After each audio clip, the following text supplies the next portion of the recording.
अस्सलाम वालेकुम नाज़रीन, मैं हूं डॉक्टर सादिया मईन। प्रोग्राम सेहत है जिंदगी में आपके साथ। नाज़रीन, ये प्रोग्राम देखते हैं हर इतवार शाम 4 बजे से 5 बजे तक। इस प्रोग्राम में मैं आपकी मुलाकात करवाती हूँ मुख्तलिफ डिजीज़ के स्पेशलिस्ट से और खासकर उन लोगों से जिनका ताल्लुक मेडिकल की किसी भी फील्ड से होता है। मुख्तलिफ डिजीज़ पे हम आपको डिटेल से अवेयरनेस देते रहते हैं और आज का जो टॉपिक है वो बहुत अहम टॉपिक है। आज हम बात कर रहे हैं मिर्गी के हवाले से, यानी एपिलेप्सी के हवाले से। और 17 नवंबर को वर्ल्ड एपिलेप्सी डे मनाया जाता है। इसी मुनासबत से आज का प्रोग्राम मुरत्तिब दिया गया। इस टॉपिक पे बात करने के लिए जो मेरे गेस्ट मेरे साथ मौजूद है, मैं आपसे उनका तारुफ कराती चलूं। मेरे साथ मौजूद हैं डॉक्टर अवैस हशमत, जो कि कंसल्टेंट न्यूरोलॉजिस्ट हैं at Aga Khan university and hospital and Mamji hospital. अपने मौजूद मेहमान को खुशामदीद करते हैं। अस्सलाम वालेकुम डॉक्टर साहब। वालेकुम सलाम। क्या हाल है, खैरियत से? और नाज़रीन, मेरे जो अगले गेस्ट हैं उनका ताल्लुक है दारुस्सुकून से। मेरे साथ मौजूद है इमरान मुश्ताक, जो कि नर्सिंग मैनेजर है। अपने मौजूद मेहमान को खुशामदीद करते हैं। अस्सलाम वालेकुम जनाब। वालेकुम अस्सलाम। क्या हाल है, खैरियत से? ठीक ठाक। नाज़रीन, हम बात किया कि जो अल्लाह ताला ने हमें जिस्म अता किया है, इसके तमाम जो है ऑर्गन वो है सही तरीके से काम करते हैं तो हमारा जिस्म सेहतमंद रहता है। और अगर किसी भी ऑर्गन के फंक्शन में कोई डिस्टर्बेंस हो जाए तो हमारी सेहत ख़राब हो जाती है। और आज हम इसी हवाले से बात कर रहे हैं कि मिर्गी का मर्ज़ क्या है। और मिर्गी का मर्ज़ बेसिकली एक ब्रेन की बीमारी है जिसमें तकरीबन 50 मिलियन अफराद मुब्तला हैं। आज इस हवाले से डॉक्टर साहब से डिटेल से बात करेंगे। डॉक्टर साहब, मुझे सबसे पहले आप ये बताइए कि आज हम मिर्गी के मर्ज़ पे बात करें। ये 17 नवंबर को वर्ल्ड एपिलेप्सी डे मनाया जाता है, तो ये मिर्गी का मर्ज़ है क्या? मिर्गी का मर्ज़ एक ऐसे दिमागी आर्ज़ा या डिसऑर्डर है कि जिसमें इंसान के बर्क़ी निज़ाम दिमाग का ये इलेक्ट्रिकल सिस्टम, इसमें कुछ खलल पैदा हो जाता है। तो हमारे ब्रेन में डिफरेंट सिग्नल्स पैदा हो रहे होते हैं जिनकी वजह से इंसान का जो दिमागी सिस्टम है वो चल रहा होता है। अगर किसी भी वजह से उनमें खलल आता है तो इंसान को दौरे या फिट्स पड़ने लगते हैं। अच्छा, उसमें ये बीमारी होती है तो फिट्स पड़ने के इम्कानात इस बीमारी में बढ़ जाते हैं, जिसकी वजह से फिट्स की बीमारी, दौरे की बीमारी है, चक्कर की बीमारी कहते हैं। अच्छा, काफ़ी कॉमन है। आपने जैसे जिक्र किया 50 मिलियन लोगों को वर्ल्ड वाइड है। पाकिस्तान के अगर अदाद-ओ-शुमार देखे जाएं तो हर 1000 में से 11 लोग मिर्गी के मर्ज़ में शिकार हैं। और ये अदाद-ओ-शुमार वो हैं जो अब से 10 साल पहले के हैं। अभी क्या इसकी प्रिवेलेंस है वो जाहिर है एक रिसर्च अंडरगोइंग है तो उसके बाद ही पता चल सकता है, लेकिन काफ़ी कॉमन बीमारी है ये। ठीक है जनाब। अच्छा मुश्ताक साहब, मैं आपकी तरफ आऊँगी क्योंकि हम मिर्गी के मर्ज़ पे बात कर रहे हैं और आपका ताल्लुक चूँकि दारुस्सुकून इदारे से है। मुझे सबसे पहले तो ये बताइए कि इस दारुस्सुकून इदारे को कायम हुए कितना अर्सा हो गया? दारुस्सुकून इदारा 1969 में कायम हुआ और इसको तकरीबन 54 इयर्स अच्छा हो चुके हैं। और इस इदारे में अपने आगाज़ में ही बहुत अच्छे काम किए, जिनमें से हमारे बहुत सारे स्पेशल बच्चे हैं जो स्पेशल नीड्स के साथ हैं। और जिस ईयर्स में वो पैदा हुए उस वक्त दारुस्सुकून भी अपने बचपने की हालत में ही था। अच्छा। लेकिन उस वक्त उन्होंने बहुत ऐसे काम किए जो बड़े दूसरों से हट कर थे, जिनमें से हमारा सबसे पहला केस जो था वो कुकी थी। अच्छा। कुकी एक ऐसी बच्ची जो कि ईदी साहब को कॉल आई उनके बारे में, तो उन्होंने कहा कि मैं इस बच्ची को अपने पास नहीं रख सकता, ये तो स्पेशल नीड्स की बच्ची है।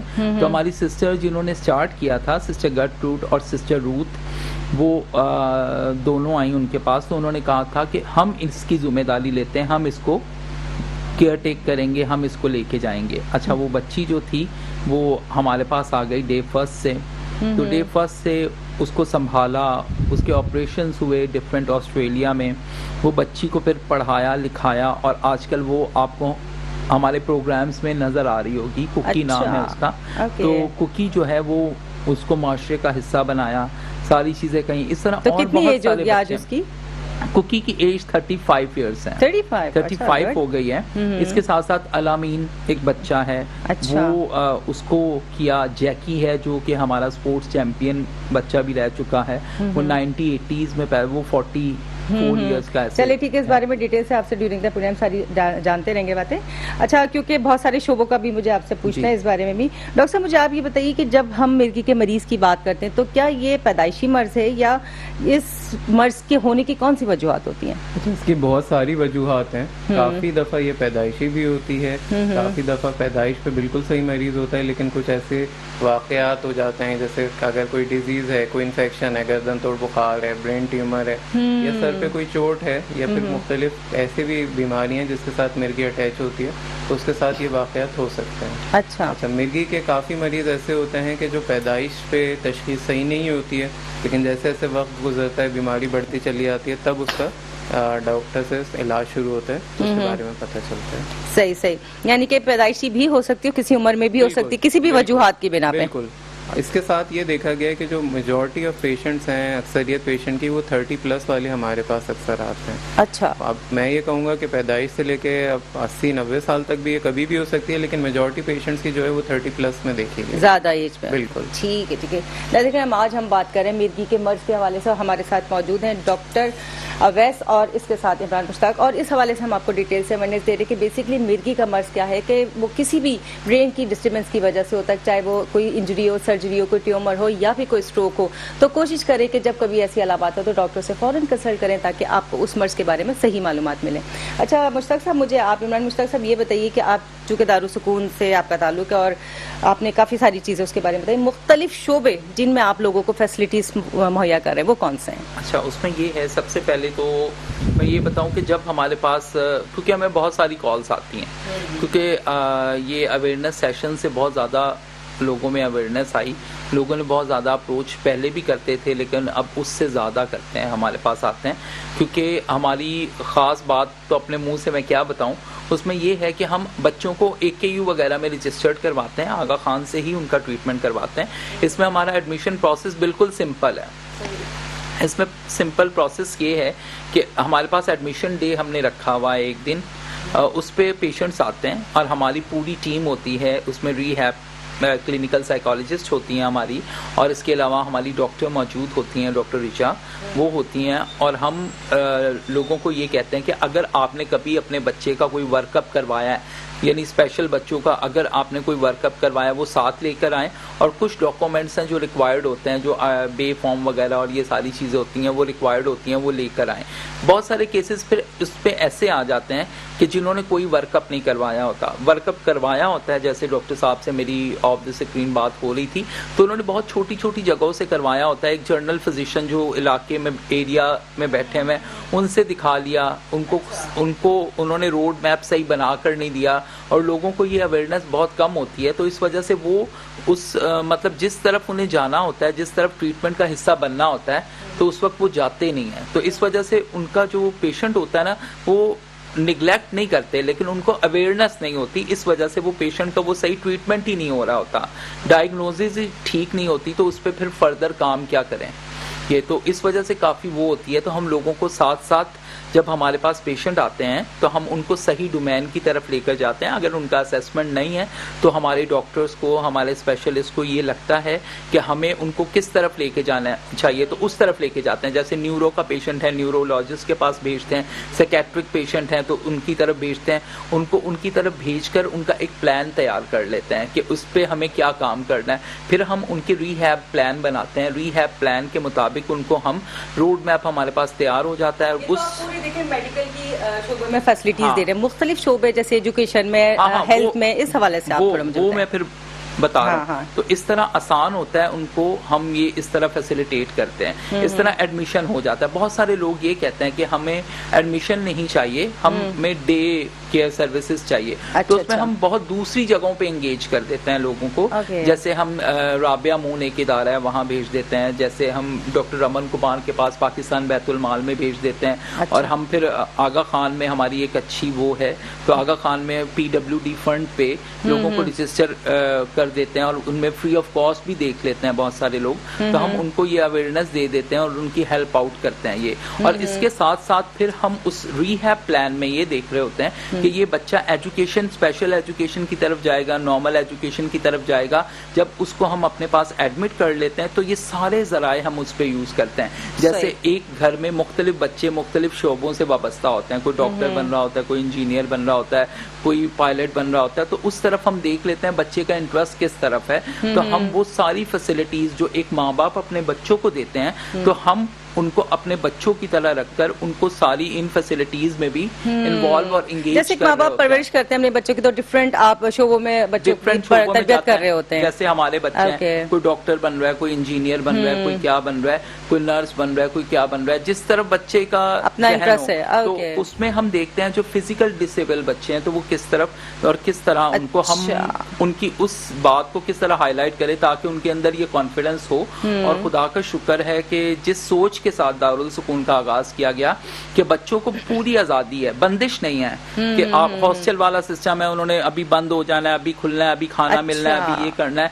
हर एक चीज का उनको फ्रीडम है उनके अंदर। आप हमारे पास अगर कभी दारुल सुकून में विजिट करें तो हमने जो है बच्चों को फुल टाइम आजादी दी है। ये कभी होता है ना कि पेरेंट्स से बच्चे नाराज होते हैं तो कहते हैं आप हमारे माँ बाप ही नहीं है, तो ये सारी चीजें भी चल रही होती हैं हमारे पास सीनियर सिटीजन में, ये वो तो लोग हमसे नाराज भी हो रहे होते हैं, फिर मान भी जाते हैं, हम मनाते भी हैं, तो एक बड़ा फैमिलियर घरेलू माहौल होता है, फैमिलियर माहौल दिया हुआ है हमने कि बड़ा मतलब हर चीज बताते हैं अपनी कि हमें ये हो रहा है, हमें ये नहीं हो रहा, तो हर चीज हम इस तरह दोस्ताना माहौल कायम करते हैं ताकि उनकी हमारे साथ दोस्ती हो और उनको ये फील ना हो कि हम माँ बाप के बगैर रहते हैं। तो हम ये सारी चीजें कर रहे हैं। जी, बड़ी बात है नाज़रीन, हम आज हम दारुल सुकून के हवाले से भी आपको तमाम डिटेल से अवेयरनेस दे रहे हैं और इस टाइप के इदारों का कयाम किसी नेमत से कम नहीं है कि बहुत सारे ऐसे लोग होते हैं जो कि फिजिकली या मेंटली डिसेबल होते हैं और फैमिलीज उनको अपने साथ रखने में मुश्किल महसूस करती है, तो इन इदारों का कयाम किसी नेमत से कम नहीं है जहाँ बिल्कुल अपने घर की तरह और बच्चों की तरह तरबियत करते हैं, तो ये बहुत बड़ी बात है और इन इदारों के साथ खड़े अपना हिस्सा डालें ताकि आपके लिए सदका जारिया हो।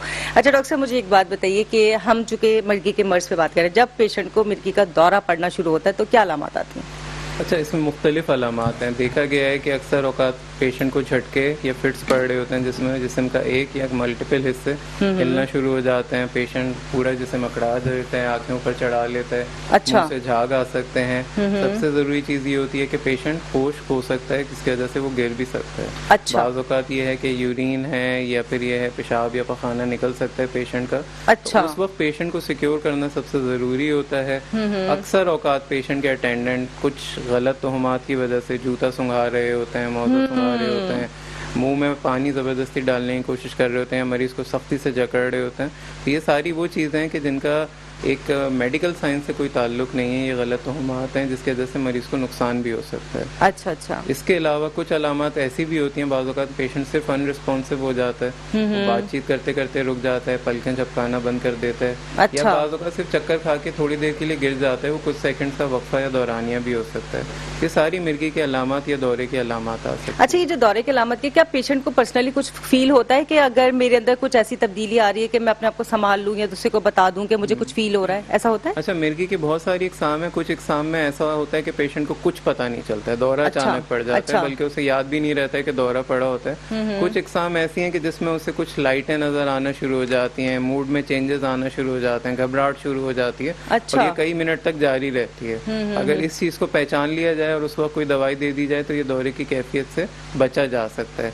बाज़ औक़ात कोई अलामत नहीं होती, पेशेंट के अटेंडेंट कहते हैं हमारे साथ खेल रहे थे, बातचीत कर रहे थे, फिर अचानक दौरा पड़ा और उसके बाद फिट शुरू हो गया और ये गिर गए। तो इस तरह से इन अलामत में देखना जरूरी होता है। लेकिन डॉक्टर साहब, मुझे एक बात बताएं कि जब ये पेरेंट्स आपके पास आते हैं बच्चे को लेके, पेशेंट को सारी कंप्लेन करते हैं, तो कौन सा ऐसा टेस्ट है जो ये कंफर्म करता है कि जी बच्चे को एपिलेप्सी का दौरा पड़ा? सबसे जरूरी चीज इसमें जो सबसे मायने रखती है वो होती है पेशेंट की हिस्ट्री टेकिंग, पेशेंट से उसकी अलामत के बारे में पूछना from very beginning.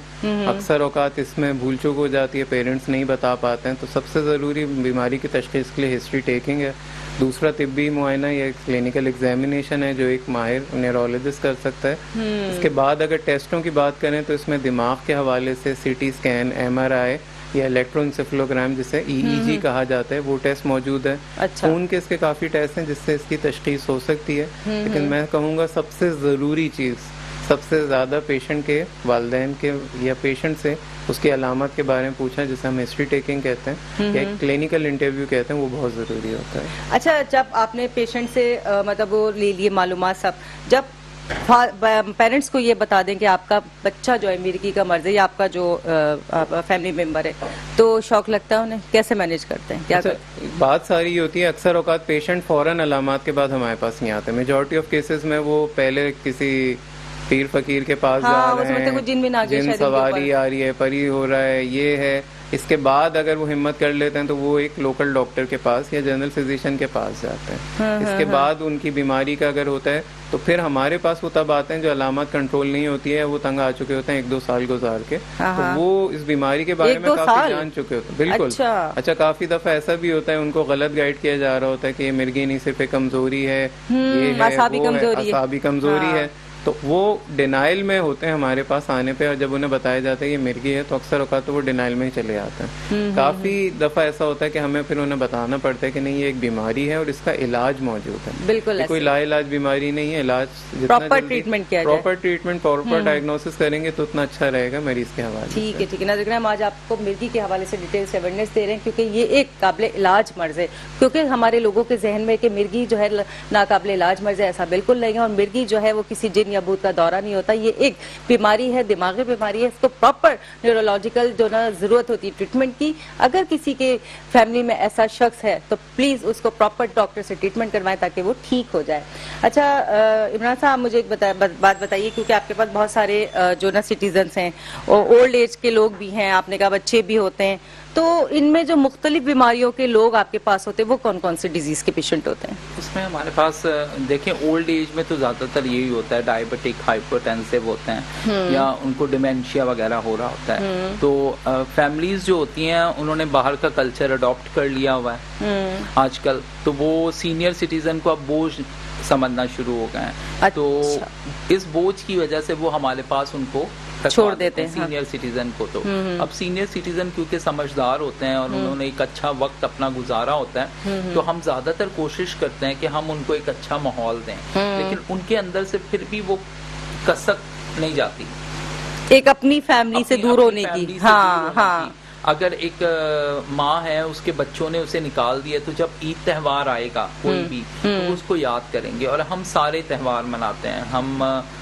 Holi, Diwali, ईदें, सब क्योंकि आपके पास मिक्स सिटीजन है सबके लिए। हाँ, और हम सब कुछ मना रहे होते हैं, हम उनकी खुशी में खुश हो रहे होते हैं। बिल्कुल ऐसे। और उनके लिए हम सीनियर सिटीजन के लिए बहुत सारे इवेंट्स वगैरह, बाहर लोग जा रहे होते हैं, पिकनिक्स पे जा रहे होते हैं। ना सिर्फ सीनियर सिटीजन जा रहे होते हैं बल्कि स्पेशल नीड्स के जो बच्चे हैं वो भी बाहर अक्सर औकात जाते हैं, पिकनिक्स वगैरह पे जाते हैं, इवेंट्स पे जाते हैं। जैसे हमारा कभी दिल करता है हम मॉल घूमें, हमारा दिल करता है हम यहाँ जाएं, हम वहाँ जाएं, तो हम ये सारी चीज़ें उसको फैसिलिटेट करते हैं। और हमारे अपने ज़राए हैं, अपनी गाड़ियाँ, तो हमें कोई प्रॉब्लम नहीं होती।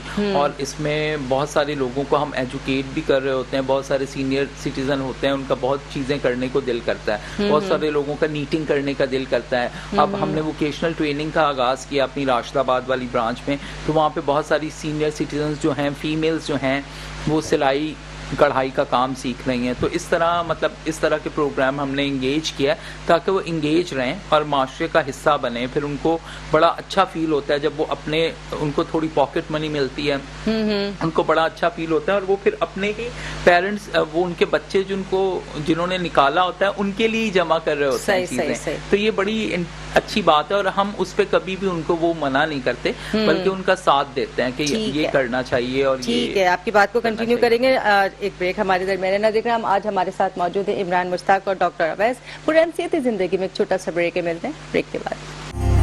वेलकम बैक नाज़रीन, हम आपके साथ मौजूद है प्रोग्राम सेहत जिंदगी में। और मिर्गी जैसे खतरनाक मर्ज पे आज हम बात कर रहे हैं जिसे लोग समझते हैं कि नाकाबिल इलाज मर्ज है, जबकि ये काबिल इलाज मर्ज है। सिर्फ तवज्जो की जरूरत है कि आपको सही डॉक्टर के पास लेके अपने पेशेंट को जाना है ताकि वो ठीक हो जाए। अच्छा इमरान मुश्ताक साहब, हम आपसे बात कर रहे थे ब्रेक से पहले क्योंकि मुख्तलिफ डिजीज के बारे में बात करें। अब चूंकि आज का जो हमारा खास टॉपिक है मिर्गी के हवाले से एपिलेप्सी, अब इस मर्ज के जो ना मरीज आपके पास होते हैं और अगर होते हैं तो किस तरीके से ट्रीट किया जाता है? आपके पास क्या कोई मेडिकल पूरा स्टाफ मौजूद है? जी, हमारे पास पूरा 24/7 मेडिकल सर्विसेज है, बल्कि हमारे पास एक HDU है। अच्छा, HDU मैं इसलिए कहता हूँ उसे क्योंकि हमने उसको हाई डिपेंडेंट यूनिट रखा है। उसमें हम इंट्यूबेट करते हैं लेकिन वेंटिलेट नहीं करते, उसके बाद हम मूव करते हैं अगर ऐसी कंडीशन हो। इसके अलावा सारी मशीनरीज हमारे पास हैं, उसमें हमारे पास हमारी अपनी फार्मेसी है, उसमें हमारे 24/7 स्टाफ हैं और हमारे डॉक्टर्स हैं। अगर फर्दर हमें नीड होती है तो हम उस पेशेंट को जहाँ AKU वगैरह लेकर जाते हैं और उसी तरफ मूव करते हैं और उन्हीं पे प्रॉपर ट्रीटमेंट करवाते हैं। तो इस तरह ये नहीं कि एक दफ़ा ट्रीटमेंट करवाई और फिर छोड़ दिया, बल्कि उनके प्रॉपर टेस्ट करवाते हैं, उनके प्रॉपर हर एक चीज़ का हम लोग ख्याल रख रहे होते हैं। अक्सर औकात मिर्गी के हवाले से ही हमारे पास बहुत सारे ऐसे केसेस आए, तो हम क्योंकि ऑल ओवर वैसे भी हमारे पास पेशेंट आते हैं तो हम उनकी भी हेल्प कर रहे होते हैं। तो एक बड़ा इंटरेस्टिंग केस था, पिछले साल मेरे पास आया, वो तो उन्होंने मुझे कहा कि हमारे बच्चे को मिर्गी का दौरे पड़ते हैं और इनके बारे में हम उनको एडमिशन नहीं देना चाहते, लेकिन आप हमारी हेल्प आउट करें। तो उसमें मैंने उनको डॉक्टर रमन के पास, जो कि पाकिस्तान बैतुल माल में मंडे के दिन फ्री ऑफ कॉस्ट ओपीडी करते हैं। अच्छा, गुड, ठीक है। और राबिया मून है जहाँ पे डॉक्टर अब्दुल्ला की ज़ेरे निगरानी बहुत सारे न्यूरोलॉजिस्ट और भी बैठते हैं। वहाँ पे लोग रजिस्टर्ड होते हैं और उनको साथ ही साथ मेडिकेशन और उनके टेस्ट की सहूलियात मिलती हैं। तो इस तरह, और पाकिस्तान बैतुल माल में उनकी रिहैब भी साथ ही हो जाती है, यानी प्रॉपर ट्रीटमेंट करवाते हैं आप पेशेंट्स करवाते हैं। तो उसमें कुछ लोग ऐसे करते हैं कि वो उन्होंने कुछ देर दवाई खाई, उनका बेटा ठीक हो गया, 1 साल दवाई खाई, और उसके बाद उन्होंने फिर दवाई छोड़ दी। अच्छा। तो इसके बाद फिर उनको वही कंप्लेन वापस होना शुरू हुई। ये तो डॉक्टर साहब से भी पूछेंगे इस बारे में। तो हम डॉक्टर साहब से फिर ये पूछते हैं कि ऐसा करना चाहिए आया कि हाँ, बिल्कुल सही बात है। अच्छा डॉक्टर साहब, चूंकि हम ट्रीटमेंट की बात कर रहे हैं कि अगर ये मिर्गी के मरीज का जब ट्रीटमेंट स्टार्ट किया जाता है तो ट्रीटमेंट करते कैसे? मेडिकेशंस होती हैं, इंजेक्टेबल होता है, या क्या तरीकेकार होता है? इसमें दोनों तरह की मेडिसिन होती हैं, ओरल मेडिसिन भी हैं, इंजेक्टेबल भी हैं। इंजेक्टेबल या वो अद्वियात जो इंजेक्शन या ड्रिप्स के जरिए दी जाती हैं, वो इमरजेंसी मामलात में दी जाती हैं। आपने जैसे कहा पेशेंट अनकॉन्शियस है, दौरा पड़ रहा है, तो उस वक्त ओरल मेडिसिन देने का सवाल पैदा नहीं होता। उसको ऐसी मेडिसिन दी जाती हैं जो इंजेक्टेबल हो। कुछ ऐसी अद्वियात भी हैं जो इंट्रानेजल या नाक के जरिए दी जा सकती हैं। इसमें मुख्तलिफ किस्म के स्प्रे मौजूद हैं जो आपको डेवलप हो रहे हैं, या ड्रॉप्स होते हैं। तो उससे ये होता है कि दौरे की शिद्दत को कम किया जा सकता है। इवेंचुअली मेडिसिन जो होती हैं इंजेक्टेबल या इंट्रावेनस दी जाती हैं। इसके बाद वंस एक पेशेंट होश में आ गया, फिर फॉलोअप पे उस पेशेंट को वो दवाएं दी जाती हैं जो ओरल मेडिसिन हैं, मुंह से खाने वाली मेडिसिन हैं, जो लंबे अरसे तक चलती हैं। लंबे अरसे। अच्छा, वैसे पेशेंट्स आपके फॉलोअप में कितने टाइम बाद आते हैं? डिपेंड करता है। जब तक उसके दौरे नहीं रुक रहे तो बाज़-औक़ात तो वो फॉलोअप पे उसको हफ्ते के हफ्ते, बाज़-औक़ात महीने में उसको बुलाया जाता है। एक दफ़ा दवाएं एडजस्ट हो जाती हैं तो एक ड्यूरेशन तय की जाती है कि दवाएं 2 साल या 3 साल या जितने अरसे चलनी है, तो उसमें फिर पेशेंट को कम से कम 6 महीने पे बुलाया जाता है। इस दौरान ये देखा जाता है कि क्या अद्वियात को बढ़ाने की या कम करने की ज़रूरत है, कोई साइड इफ़ेक्ट्स तो नहीं आ रहे, और पेशेंट को ओवरऑल ये देखना भी ज़रूरी होता है कि उसकी कंप्लाइंस है, दवाएं खा रहे हैं या नहीं खा रहे हैं। तो इसके लिए ये फॉलोअप्स किए जाते हैं। अच्छा, जो हम बात कर रहे थे कि मुकम्मल तौर पर ट्रीटमेंट हो जाता है काबिल इलाज मर्ज है, जब ये आप कहते हैं कि मुकम्मल इलाज है इसका, तो क्या उसके बाद मेडिसिन पेशेंट खाता रहता है या फिर छोड़ देनी होती है? अच्छा, इसमें मिर्गी की टाइप देखनी होती है। काफ़ी टाइप्स ऐसी हैं, मैं कहूँगा मेजॉरिटी ऑफ केसेस में ऐसा होता है कि 2 से 3 साल या बाज़-औक़ात 5 साल तक अद्वियात दी जाती हैं, फिर ग्रेजुअली उनको बंद कर दिया जाता है। कुछ मेडिसिन ऐसी हैं कि लाइफ लॉन्ग खानी पड़ती हैं। ओनली मैं कहूँगा 5 to 10% केसेस होते हैं कि जिसमें मरीज के दौरे ख़त्म नहीं हो रहे थे। हाँ, ये ज़रूर होता है कि अद्वियात से उसकी शिद्दत कम हो जाती है। अच्छा। काफ़ी ऐसी इक़साम भी होती हैं दिन में 10-20 दौरे पड़ रहे हैं, लेकिन वो मेडिसिन के इस्तेमाल से 1 या 2 पे आ जाते हैं, और कोशिश यही की जाती है मेडिसिन से दौरों पे काबू पाके पेशेंट को नॉर्मल ज़िंदगी में डाला जाए, उसके नॉर्मल रूटीन की तरफ लगा। ठीक है। नाज़रीन, हम बात करें आज मिर्गी के मर्ज पे। प्रोग्राम सेहत ज़िंदगी में एक छोटा सा ब्रेक है, मिलते हैं ब्रेक के बाद। वेलकम बैक नाज़रीन, हम आपके साथ मौजूद है प्रोग्राम सेहत ज़िंदगी में, और आज हम मिर्गी के मर्ज पे बात कर रहे हैं, और हमने कोशिश की कि आपको डिटेल्स इस मर्ज के बारे में बताएं, और इसके साथ साथ कि मिर्गी के मरीज़ अगर घर वाले नहीं रखते तो दारुस्सकून जैसे इदारे किसी नेमा से कम नहीं के वहाँ पे उनको एडमिट करवाया जा सकता है। अच्छा मुश्ताक साहब, मुझे इमरान मुश्ताक साहब ये बताइए, चूँकि आप मुख्तलिफ डिजीज़ के मरीज़ अपने पास रखते हैं, मिर्गी के मरीज़ों के हवाले से बताइए, कोई पेशेंट आपके पास है या इस हवाले से किस तरह ट्रीट किया जाता है? हमारे पास बहुत सारे पेशेंट हैं जो मिर्गी के हैं। इनमें से हमारे पास जो एक पेशेंट हैं वो हैं असद। असद का ये है कि असद हमारे यहाँ अब जॉब कर रहा है, ऑफिस बॉय है, और वो हमारी सारी ज़रूरियात का ख्याल रखता है। और मैंने पहले भी बताया, हमने बहुत फैमिलियर माहौल रखा हुआ है उनका, कि वो उनके साथ हमारी दोस्ती और वो सारी चीज़ें हमें बताएं। तो ऐसी बहुत सारी दोस्ती की चीज़ें वो हमें बताते हैं, डिस्कस करते हैं। लेकिन इनमें साथ साथ लोगों के अंदर ये बहुत गलत वो है कि जब ऐसे पेशेंट उनके घर में होते हैं तो वो उनको छोड़ देते हैं, क्योंकि ये शॉर्ट टेम्पर हो जाते हैं, जो हमने अंदाज़ा लगाया, और एक बात बार बार करते हैं, और इनको बातों की समझ दूसरे लोगों से बहुत कम आती है। हालांकि दूसरे लोग नॉर्मल अपनी ज़िंदगी में भी ऐसे कर रहे होते हैं। जब एक ठप्पा लग जाता है कि इसको ये डिजीज़ है, मिर्गी है, ये है, और लोगों के बारे में बहुत गलत कॉन्सेप्ट इसके बारे में रख रहे थे कि इनको जूता सुंघाएंगे, या इनमें कोई जिन आ गया, भूत आ गया, दुआएं करवाएंगे, असाबी कमजोरी और इस तरह की। तो उसमें ये होता है कि लोग जो हैं इनको छोड़ देते हैं। अच्छा। हत्ता कि माँ बाप भी छोड़ देते हैं, और एक ठप्पा लग जाता है कि ये एक स्पेशल बच्चा है, तो लोग गलत अल्फाज यूज़ करते हैं। वो अल्फाज मैं यूज़ तो नहीं अब करना चाहता, लेकिन बहुत गलत अल्फाज यूज़ करते हैं। तो इस लिहाज से ये बच्चे डिग्रेड हो जाते हैं। तो डिग्रेड होने के सबब से इनके अंदर कॉन्फिडेंस की बहुत कमी हो जाती है, जिस वजह से ये दूसरों से अपने आप को जुदा समझते हैं, दूसरों से अपने आप को कमतर समझते हैं। इनके अंदर ये एहसास से कमतरी का शिकार हो जाते हैं। तो हमने बहुत कोशिश की है इसमें, और हम एक फैमिलियर माहौल रखते हैं। तो हमने इन बच्चों को जॉब्स ऑफर की हैं। अच्छा। तो हमारे पास एक असद नाम का बच्चा है, मैंने बताया, वो हमारे पास ऑफिस बॉय है और वो हमारे पास जॉब कर रहा है। तो हमने ये कोशिश की है कि हम उसकी एक वीकनेस को जो है कम करें, उससे फैमिलियर माहौल बनाकर। तो इसलिए हम इंगेज रखते हैं, जैसे उसे म्यूज़िक का शौक़ है, मोबाइल का शौक़ है, ये सारी चीज़ों का शौक़ है, तो हम उनकी सारी ज़रूरियात को पूरा करते रहते हैं। और फिर वो हमारे बच्चों, दूसरे बच्चों के साथ इन्वॉल्व है, जिसमें जो हैं वो उनको म्यूज़िक वगैरह प्ले करके देता है और बहुत खुश रहते हैं बच्चे उसके साथ, वो भी खुश रहता है। फिर उसको हमने एक जॉब दी हुई है कि वो इस टाइम से इस टाइम तक देखेगा कि बच्चे क्या कर रहे हैं, क्या नहीं कर रहे हैं। तो वो बहुत ज़्यादा हैप्पी है। एक एक्टिविटी दी हुई है आपने, एक्टिविटी दी हुई है। और इसमें हमारे पास एक और बच्चे हैं जिनको हमने स्कूलिंग करवाते हैं एपिलेप्सी के बच्चों को।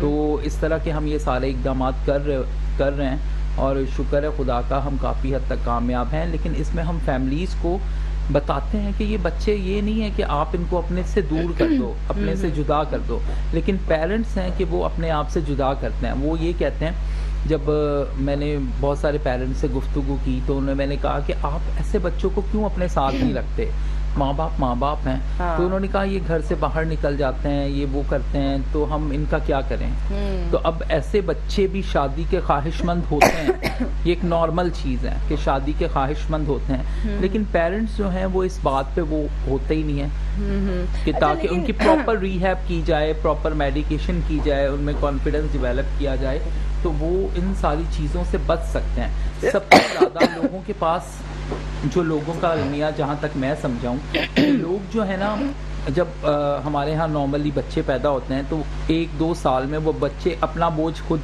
उठा लेते हैं। 2.5, 3, 4 साल में बच्चे खाना पीना खुद करते हैं, बच्चे टॉयलेट ट्रेन खुद हो जाते हैं, उठना बैठना, कपड़े पहनना, ये सारी चीज़ें ज़्यादातर खुद सीख लेते हैं। लेकिन जब लोगों को इंटेंसिव काम करना पड़े, कोई किसी भी बच्चे पे इंटेंसिव काम करना पड़े, तो लोग हैंड्स अप कर जाते हैं, यहाँ तक कि पेरेंट्स भी कर जाते हैं। फिर वो बच्चे को ही ब्लेम कर रहे होते हैं, और वो क्योंकि वो उस अवेयरनेस उनको एक तो नहीं होती, और दूसरा मैं ये कहूँगा कि उनके शायद अपने खुदा से ताल्लुक़ ही बहुत कम होता है, कि जिस वजह से वो ये चीज़ समझ ही नहीं पा रहे होते कि ये खुदा ने हमें इम्तिहान दिया है। और नॉर्मल लोग भी ना इन सारी चीज़ों से निकल नहीं पाते। हाँ। जो अफोर्ड कर सकते हैं वो भी हैंड्स अप कर रहे हैं, जो अफोर्ड नहीं कर सकते वो भी हैंड्स अप कर रहे हैं। तो ये अलमिया है कि लोग जो है ना वो इस सारी सिचुएशन को इंटेंसिव केयर किसी को देना ही नहीं चाहते। तो यही अलमिया है, इस वजह से ही सीनियर सिटीज़न हमारे पास आते हैं, इस वजह से स्पेशल नीड्स के बच्चे आते हैं, अच्छी फैमिलीज़ के भी बच्चे आते हैं, लो कैटेगरी के भी बच्चे आते हैं, दोनों को। अच्छा, जो डिफरेंट फैमिलीज के बच्चे आते हैं तो क्या उनके पेरेंट्स वगैरह या फैमिली मेंबर्स मिलने आते हैं? हाँ, पेरेंट्स मिलने आते हैं, बहुत सारे बच्चों के इन्वॉल्व होते हैं साथ। लेकिन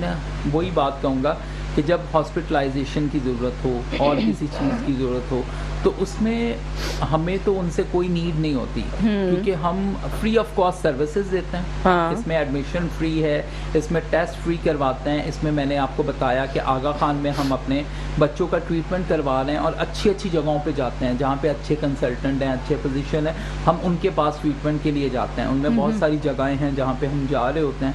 अच्छा, तो उसमें ये है कि पेरेंट्स जो है ना, वो कुछ पेरेंट्स हमारा हिस्सा बनते हैं और कुछ पेरेंट्स हमारा हिस्सा नहीं बनते। हालांकि हम पेरेंट्स को अवेयरनेस देते हैं। हाँ। जब फर्स्ट टाइम वो हमारे पास एडमिशन पे आते हैं तो हम उन्हें ये कहते हैं कि आप पेरेंट्स हैं, आप इस जगह पर जाएं और ये सारा कुछ कर लें। लेकिन वो पेरेंट्स ना उस तरफ भी जाने की वो नहीं करते, ताकि एक हमारे पास एक रोड मैप तैयार हो कि ये बच्चे को किस डोमेन पे जाना है। और पेरेंट्स को ये पता होना चाहिए कि उनका बच्चा हमारे पास किस कंडीशन में आया, किस स्टेज पे था जब वो हमारे पास आया, और फ्यूचर में हमने इसका क्या प्लान बनाना है। तो हम उनकी हेल्प इस तरह करने की कोशिश करते हैं और साथ में अवेयरनेस भी देते हैं। लेकिन बहुत सारे कम पेरेंट्स होते हैं, बहुत सारे तो ऐसे होते हैं जिनके पास, आपको पता है, आजकल इतना क्राइसिस में लोग हैं कि उनके पास किराया नहीं होता, डॉक्टर्स की फीस नहीं होती, तो मैं अक्सर औकात लोगों को भेजता हूँ, फ्री ऑफ कॉस्ट सर्विसेज देते हैं। बहुत अच्छे अच्छे डॉक्टर, जैसे अब एपिलेप्सी का ही नाम लें तो एपिलेप्सी में आपको पता है डॉक्टर रमन कुमार न्यूरोलॉजिस्ट हैं, पीड न्यूरोलॉजिस्ट हैं, बहुत मशहूर हैं, और वो पाकिस्तान बैतुल माल में बैठते हैं। मंडे को वो वहाँ पे होते हैं, तो मैं उनके पास ही ज़्यादातर पेशेंट को रेफ़र कर रहा होता हूँ।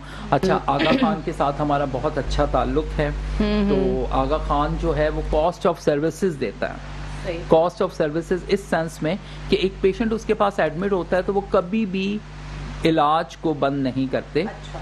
वो इलाज को बंद नहीं करते बल्कि वो हेल्प आउट करते हैं। तो वो बाद में ऐसा करते हैं, जब पेशेंट डिस्चार्ज होता है तो उसको वेलफेयर में डाल देते हैं, बाकी जो फंड होता है वो किसी के पर्सन के आईडी कार्ड्स और ये लेकर फिर उसको अच्छा, जो आप इंस्टॉलमेंट्स पे ले लेते हैं। अच्छा। हमारे पास तो नहीं, अदर लोगों के लिए हमें तो बहुत ज्यादा वो फ्री सर्विसेज देते हैं। अच्छा। मतलब बच्चों को फ्री ऑफ कॉस्ट देखते हैं। हाँ, मेरा यही सवाल था आपसे कि क्योंकि सारे आप जो ट्रीटमेंट का खर्चे होते हैं वो आप लोग पे करते हैं, क्या तरीक़ाकार होता है? हम पे करते हैं और उसमें बहुत इजी प्रोसेस है।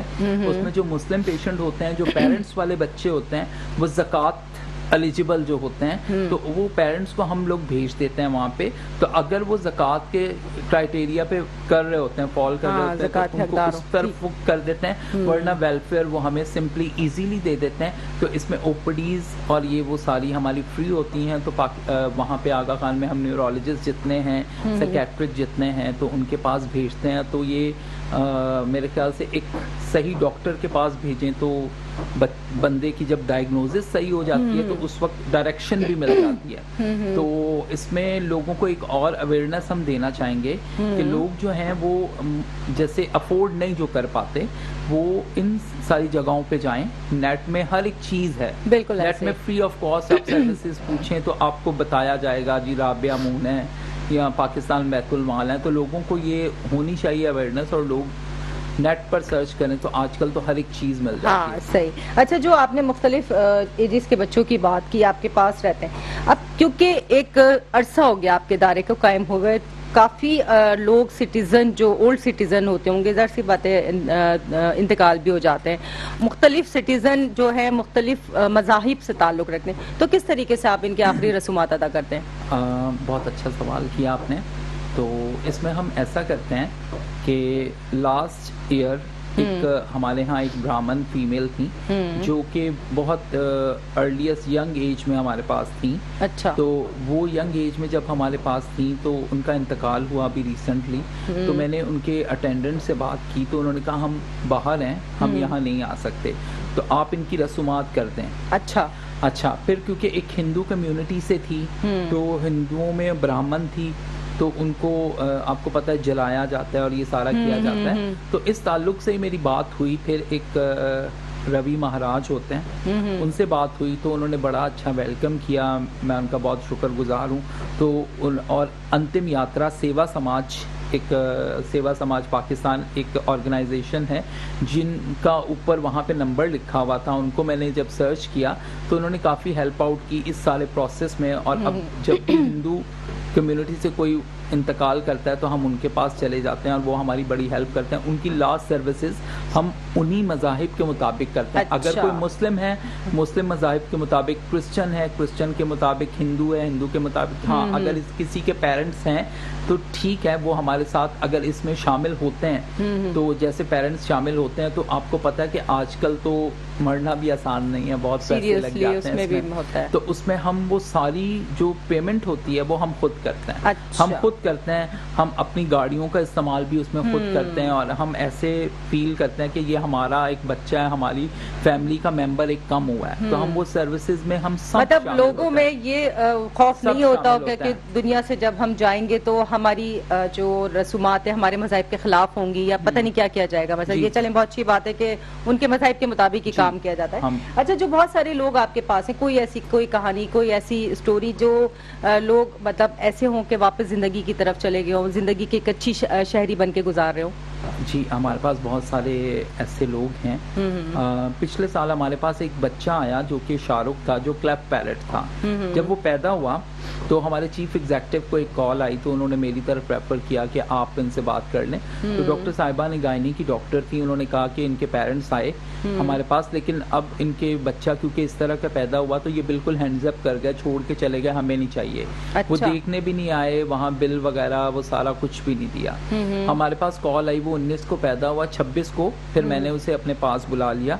इससे पहले मैंने दारुल सुकून में उसकी बात की थी, डॉक्टर ज़ियाउल इस्लाम होते हैं उनसे, और ऑर्थोडोंटिस्ट से बात की थी, तो वो सारा प्लान मैंने पहले बना लिया था। फिर उसको हमने खुद बुलाया वहाँ से, मतलब खुद उसको गाड़ी एम्बुलेंस अरेंज की और ख़ुद बुलाया उनको, उनके पैसे वगैरह जो भी थे एम्बुलेंस के वो हमने खुद दिए। तो ये सारी चीज़ों में हमने हेल्प की ताकि इसमें देर ना हो जाए।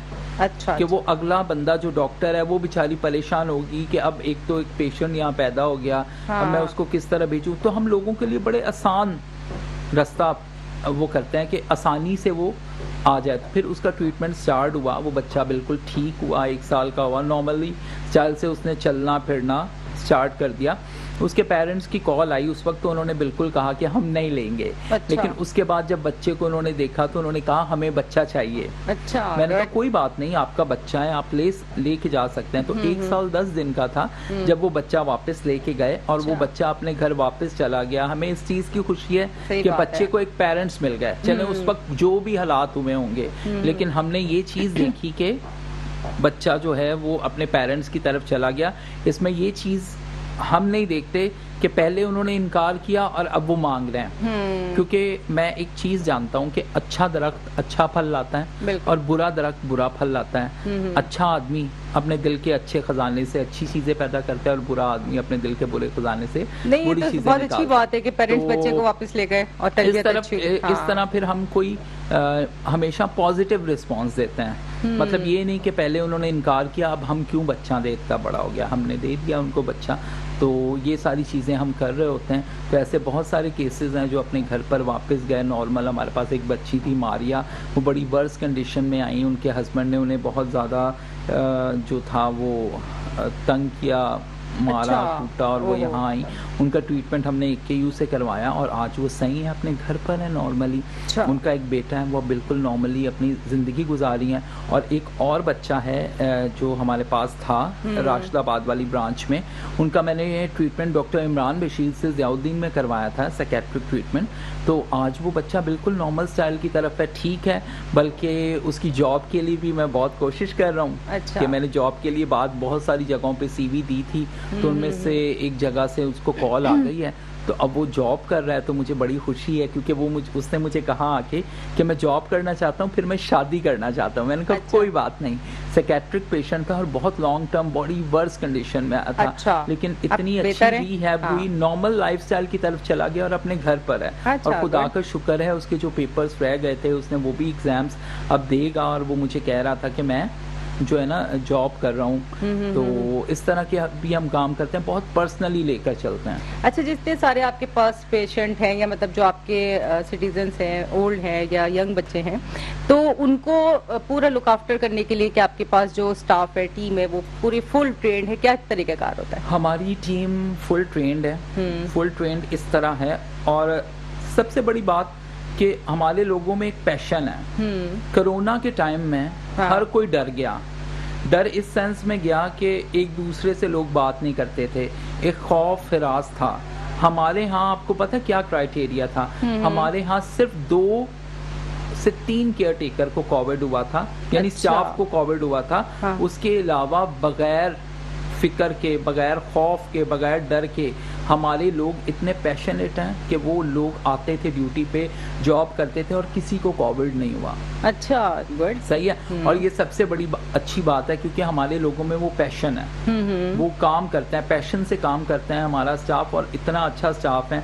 आप हमारी वार्ड्स देख लो, आप हमारे खुसूसन कहते हैं ना, अगर किसी जगह जाओ वहाँ का किचन और वॉशरूम देख लो, आपको अंदाजा होता है। तो आप आए हमारे पास विजिट करें, तो हमारी ये दोनों चीज़ें देखें, साफ सफाई देखें, बच्चों की साफ सफाई देखें, तो आपको अंदाज़ा होगा कि हमारे यहाँ कितनी सफाई का ख्याल किया जाता है, इन्फेक्शन पॉइंट ऑफ व्यू से भी कितना ख्याल किया जाता है। और हमारी बहुत बड़ी कॉस्ट जो है वो पैम्पर्स की होती है, बहुत बड़ी कॉस्ट है, लेकिन हम पैम्पर्स जो है उनका मतलब यूज़ करते हैं, SOS पे भी करते हैं, वैसे भी करते हैं। तो ये हमारी सबसे बड़ी कॉस्ट है और हम इस लिहाज से भी कोई कमी नहीं रहने देते। तो आपके अपने पास इदारे में। स्टाफ तकरीबन कितना होगा, इतनी सारी इतना बड़ा एक सेटअप को हमारे look after पास करने जो के लिए? है स्टाफ है 340 के करीब स्टाफ अच्छा। है। 340 के करीब स्टाफ है। तो वो सारे उनमें पैरामेडिकल स्टाफ हैं, उनमें केयर गिविंग स्टाफ हैं, उनमें किचन स्टाफ हैं, सही। उनमें ऑफिस स्टाफ हैं, उनमें मेंटेनेंस डिपार्टमेंट हैं, उनमें जो है वो हमारा स्टोर है एक,